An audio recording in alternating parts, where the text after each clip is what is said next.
कुछ supreme court के जज मुखर होकर सामने आए हैं, जिनमें जस्टिस ओका, जस्टिस गवई और खुद अब चीफ जस्टिस चंद्रचूड़ ये सामने आए हैं लोगों के लाइफ और लिबर्टी के पैरोकार बन के। जस्टिस ओका ने तो कमाल कर दिया, जो संविधान की मूल चाहना थी। उन्होंने एक कोर्ट में प्रेमाइस में देखा कि वहाँ कुछ पूजा पाठ हो रहा है किसी उद्घाटन पे। उन्होंने ओपनली कहा कि इस देश में प्रियम्बल की पूजा होनी चाहिए, प्रियम्बल को बोलना चाहिए उच्चारण के रूप में भी, और कॉन्स्टिट्यूशन की पूजा हो, न कि एक ढोंग और पाखंड हो किसी एक संप्रदाय का। इन्होंने लोगों के दिमाग में डाल दिया ये रिजर्वेशन बहुत गलत चीज़ है और इसमें योग्य लोगों की बजाय बिना योग्यता के लोग आ जाते हैं और दूसरों का हक मारा जाता है। ये दुष्प्रचार करके इस देश के बहुजन समाज को भी गुमराह करने की कोशिश की लगातार होता रहा देश में। साथियों, ये रिजर्वेशन का असली मतलब है भागीदारी।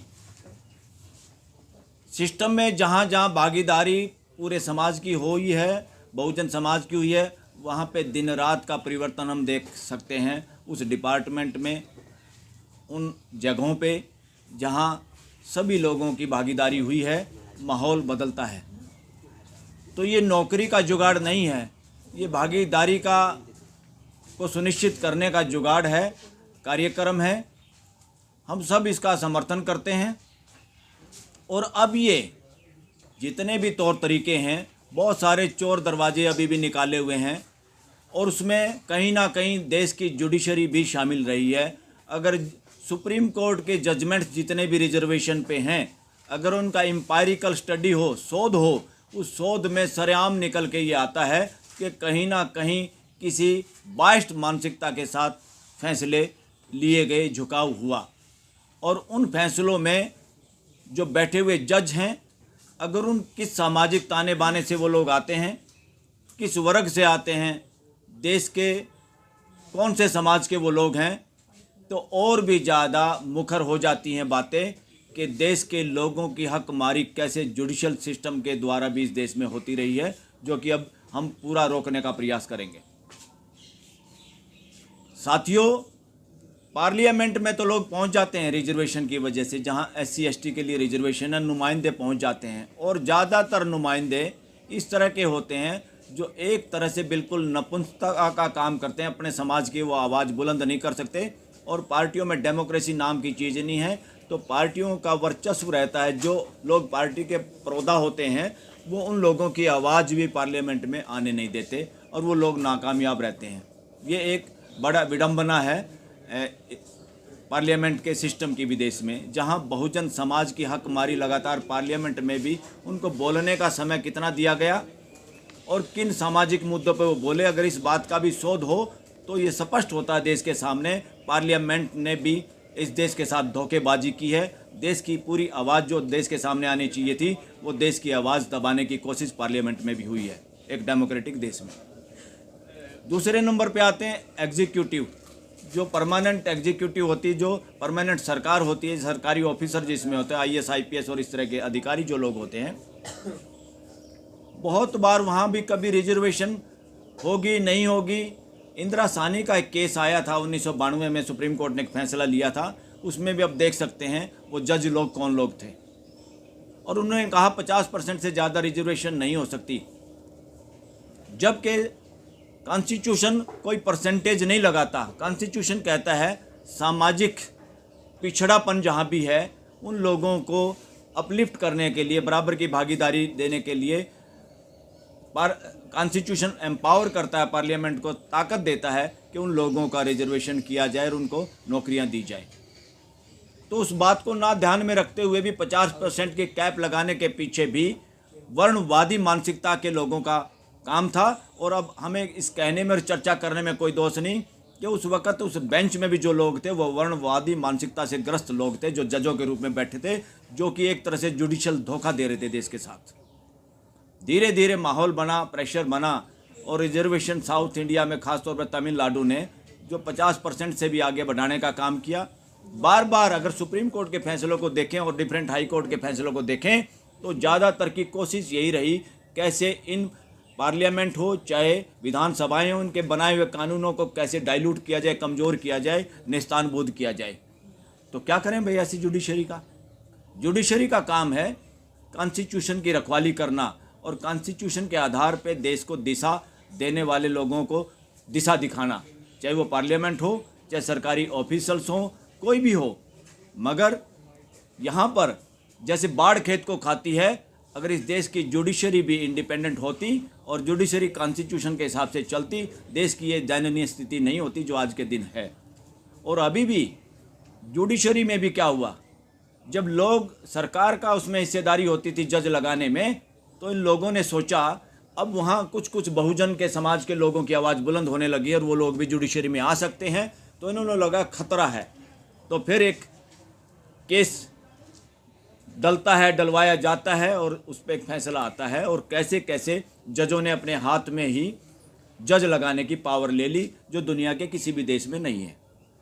उसके बावजूद भी देखा गया कि पूरे देश में चंद परिवारों के कुछ खास लोग हैं, पूरे गिनती के लोग हैं, जो बार बार, जैसे पॉलिटिक्स में भी बाप के मरने के बाद या बेटे को अपनी हायरार्की में वहाँ से इलेक्शन लड़ाना, ये तो होता रहता है, पर वहाँ तो जनता की भागीदारी होती है, वो हरा भी देते हैं।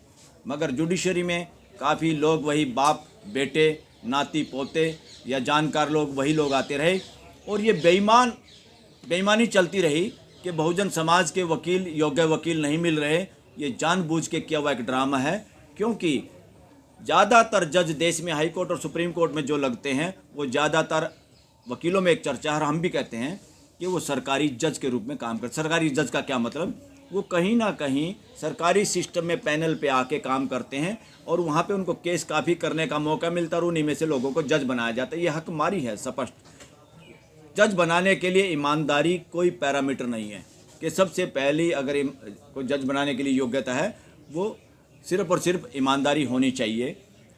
अब साथियों, सुप्रीम कोर्ट का भी सारी जजमेंट्स को देखने का भी कोई केंद्र, कोई यूनिवर्सिटी ऐसा काम नहीं करती जो जजमेंट को देख के ये कहे कि सुप्रीम कोर्ट कॉन्स्टिट्यूशन के हिसाब से चली है, कॉन्स्टिट्यूशन को लागू करवाने के लिए सरकारों पे अंकुश लगाया है। बहुत सारे कानून ऐसे बना दिए गए जहां जुडिशरी कमज़ोर हो गई देश की।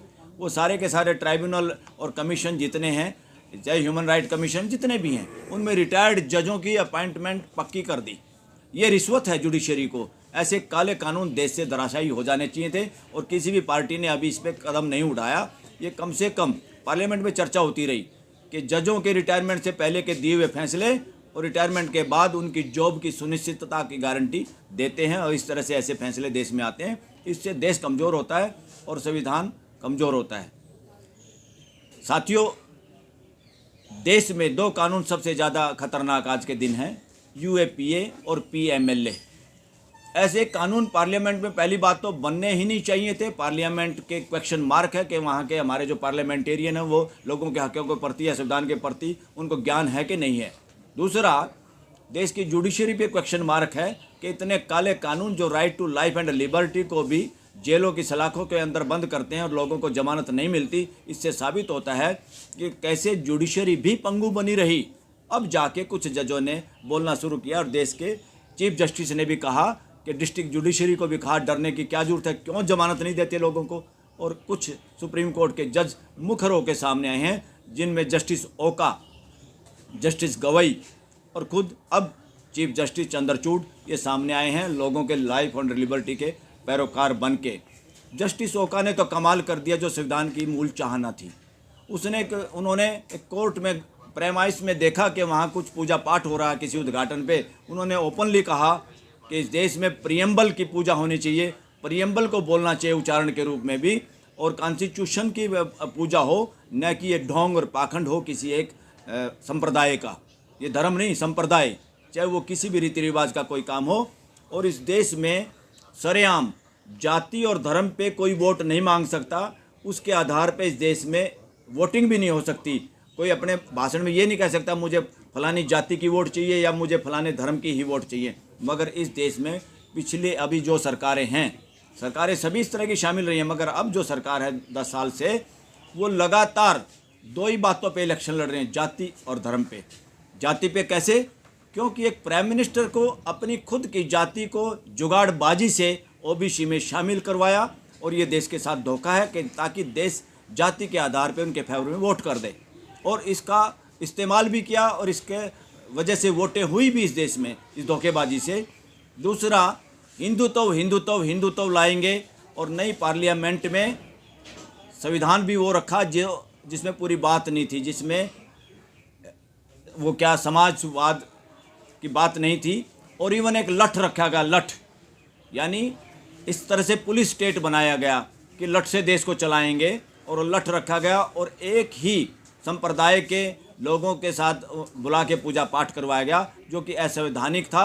वो सुप्रीम कोर्ट या किसी भी हाई कोर्ट में इसको इंटरफेयर करना ही चाहिए था, और हमेशा करना चाहिए। सुप्रीम कोर्ट, हाई कोर्ट के पास इतनी पावर है, वो कोई भी काम पे इमीडिएट, हमारे से ज़्यादा मजबूत तो पाकिस्तान की सुप्रीम कोर्ट है, जो चीफ प्राइम मिनिस्टर को बुलाती है और जेल में ठोकती है गलत काम करने से।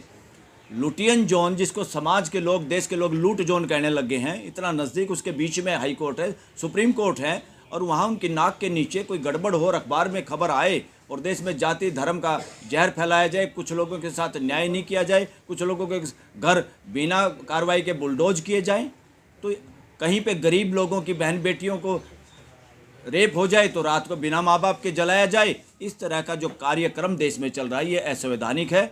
और हाई कोर्ट और सुप्रीम कोर्ट का सुओ मोटो एक्शन नहीं लेना, इससे अपने आप पता चलता है कि बहुजन समाज के लोग हाई कोर्ट और सुप्रीम कोर्ट में नहीं है, इसीलिए ये स्थिति है। जितना हाई कोर्ट और सुप्रीम कोर्ट कमज़ोर होता है, देश में उतनी ही तानाशाही बढ़ती है, और उसका रिजल्ट हम सब के सामने है।